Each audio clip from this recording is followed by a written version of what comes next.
किणिस्ते केंद्राच्या केंद्रस्तरीय विविध गुणदर्शन स्पर्धा जिल्हा परिषद शाळा कोचाळे येथे संपन्न। दिनांक 16 रोजी किणिस्ते केंद्राच्या केंद्रस्तरीय विविध गुणदर्शन स्पर्धा जिल्हा परिषद ISO शाळा कोचाळे येथे पार पडल्या। प्रसंगी मोखाडा तालुका उपसभापती प्रदीपजी वाघ साहेब, कारेगाव कोचाळे ग्रामपंचायत सरपंच मुरलीधर कडू, उपसरपंच हनुमंत फसाले, वाकडपाडा ग्रामपंचायत उपसरपंच नंदकुमार वाघ तसेच जिल्हा शिक्षण आणि प्रशिक्षण संस्था पालघरचे प्राचार्य डॉक्टर संजय वाघ साहेब आणि किणिस्ते केंद्राचे केंद्र प्रमुख नागू विरकर उपस्थित होते।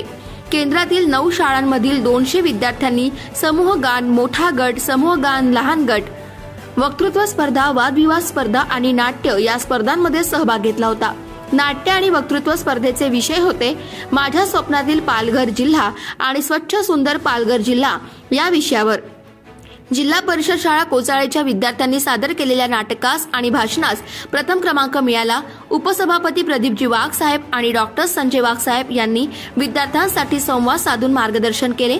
स्पर्धेमध्ये जिल्हा परिषद शाळा कोचाळे आणि करोळ शाळेने सर्व प्रकारात यश संपादन केले। स्पर्धेचे परीक्षक म्हणून कारेगाव आश्रम शाळेचे शिक्षक अहिरे सर, भडगावकर सर आणि करपे सर यांनी निकोप परीक्षण केले। स्पर्धेच्या बक्षीस समारंभाप्रसंगी करोळ पाचघर ग्रामपंचायत सरपंच नरेंद्र येले, हनुमंत फसाळे, भरत गारे गुरुजी उपस्थित होते। कार्यक्रम यशस्वी करण्यासाठी कोचाळे शाळेचे मुख्याध्यापक Dinkar Phasale sir, Rajaram Joshi sir, Dinesh Thombare sir आणि शाळा व्यवस्थापन समिती कोचाळे यांनी परिश्रम घेतले। पालघर प्रतिनिधी Saurabh Kamdi. Subscribe now and press the bell icon. Never miss an update.